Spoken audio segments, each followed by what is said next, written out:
Have you seen Fantastic Four First Steps? Well, I did, and I want to talk about it on this bonus episode of Back Look Cinema, the podcast. My name is Zoe, spelled Z-O or Z to the O, for those of you outside of the U.S. Welcome back, friends. This is bonus episode number 32 of Back Look Cinema, the podcast, where we take a look back at the movies of yesteryear, especially the movies of the latter half of the last millennium. But today, we're looking at a new movie, Fantastic Four First Steps. If you like what you're about to hear, then tell your family, tell your friends, and tell the four biggest celebrities in the world about Backlook Cinema. I was excited about this movie when I saw the trailer. I'm always excited with any attempt to do a proper adaptation of the Fantastic Four. They're the first family of Marvel, and they're one of my favorite superhero teams. This is the fourth and latest attempt to do a good and entertaining version of the Fantastic Four on the silver screen. There have been others. In the past, there's been like Roger Corman, the 1994 version, that was never actually released, and it was only made so that the studio could keep the film rights. Now, there are bootleg copies out there, and people have seen it. I've never seen it, but I suspect that it's not that good. The next version to come out was the two Fantastic Four films by Tim Story. They came out in the early 2000s, and I seen those films. I thought that they were pretty good films. I really liked the first one. I didn't like the second one as much as I liked the first one, but they were a fun time. I could dig it. Then there's the infamous Fan-4-Stick, as people call it, an adaptation by Josh Trank. And it had some interesting ideas, but the people who have seen it, like, the overall consensus is that it wasn't that good. There are a lot of criticism with what they did with some of the characters in the story and with the story itself. I haven't seen it myself, and because of the overall negative reaction to this movie, I'm not particularly curious about watching that film. I don't need to see the Thing running around naked throughout the entire movie. I don't think I need to see that. It seems unnecessary. And now we have the Marvel Studios version by Matt Shankman. I was initially nervous because Shankman doesn't have a lot of film credits, but he has directed a lot of great TV, including all the episodes of WandaVision and a bunch of episodes of It's Always Sunny in Philadelphia. So I proceeded with caution. I feel like this is definitely his first big movie. It's not like they chose a director who has had like a track record of doing either a certain type of film or a track record of doing fantastic movies. This is basically someone who's directed a lot of television and maybe a couple of indie films, and I gotta trust this guy to give me a proper Fantastic Four version. I was excited with the trailer, and I was excited till I found out who the director was, and it was like, who is this guy? So this movie was starring Pedro Pascal as Reed Richards, Mr. Fantastic, Vanessa Kirby as Sue Storm, Invisible Woman, Ebon Moss-Bachrach as Ben Grimm, The Thing, Joseph Quinn as Johnny Storm, the Human Torch, Ralph Ineson as Galactus, Julia Garner as Shalabal, the Silver Surfer, Paul Walter Hauser played Harvey Elder, the Mole Man, Sarah Niles plays Lynn Nichols, the F4 Chief of Staff. So, faced with this relatively, at least unknown to me, director, how did this movie actually turn out? Well, what I noticed that this movie is very similar to Superman in that it fully embraced its comic book origins. It's not trying to be grounded in dark or gritty reality. FF is set in a bright and colorful retro 50s or 60s version of the future. That gives this film a totally unique look and feel. It is a design choice that is not often utilized in film. I kind of get glimpses of it in The Rocketeer, Sky Captain, and The World of Tomorrow, the Batman animated series. But this is not something that I see a whole lot of.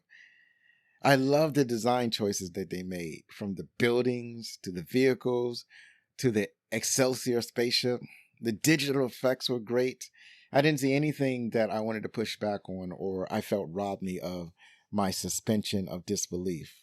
It all looked really good to me. I love the humor and the family aesthetic that's in the movie. They really got that right. And I don't, like I said, I didn't see Fantastic, but in the other Fantastic Four movies that I have seen, I mean, truthfully, I've only seen the early 2000s version, so I can't even really talk about the Roger Corman version. So, and the one other adaptation that I've seen, um, they really get it right in that movie too. I don't know. I feel like it's hard to mess that up. It's like the Fantastic Four is a family. As long as you approach it as a family and you put in some family dynamics, that's a hard thing to mess up. I've seen comparisons to The Incredibles, people used to say, and probably some of them still say that The Incredibles is the best Fantastic Four film. But I believe that Fantastic Four First Steps is the finest of any version or variant of the Fantastic Four comic book. And one of the reasons is one of my favorite things about the film is that Galactus is fully embraced as a character. They're not running away from depicting comic book elements and comic book tropes in this movie. And also the acting was top notch. You really feel Reed's frustration with trying to solve an unsolvable problem. Sue Storm is a very strong character. I get the impression that while Reed is head of the team, Sue is head of the family. Ben is the best friend, he has an intuitive nature about him. And there are a lot of great interactions between him and the rest of the team. And Johnny is smarter than he's been in previous versions or adaptations, but he's still reckless and impulsive. And he's a fun character to see in this movie. There's the addition of Herbie, and that was a surprise. And I was wondering how that was going to work, but it worked surprisingly well. And if I'm being honest, he's just R2-D2. They put R2-D2 in the film. The plot was great.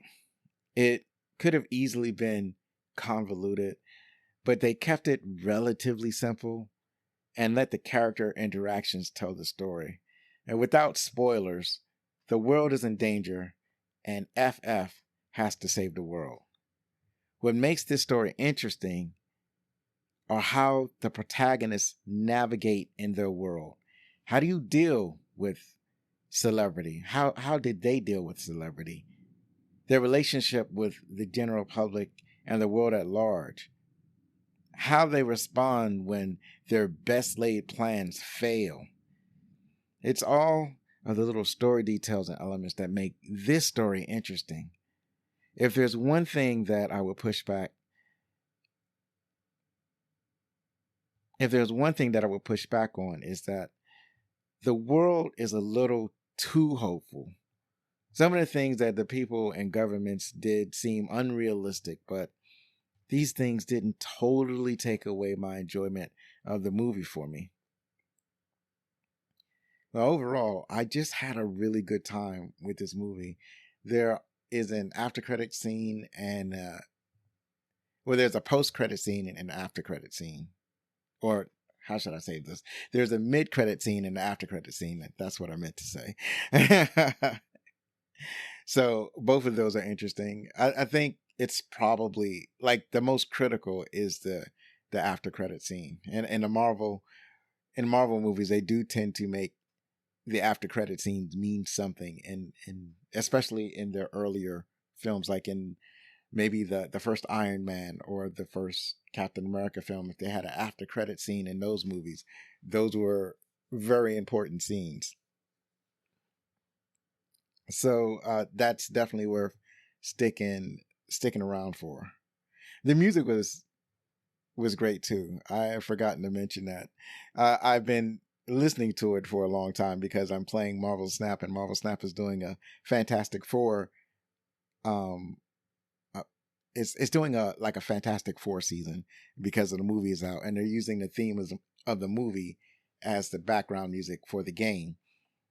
So I am I've been hearing a lot of it, but it's really cool. It's and then there's the chorus in the background singing Fantastic Four. That's a bold choice, but I've grown to like it.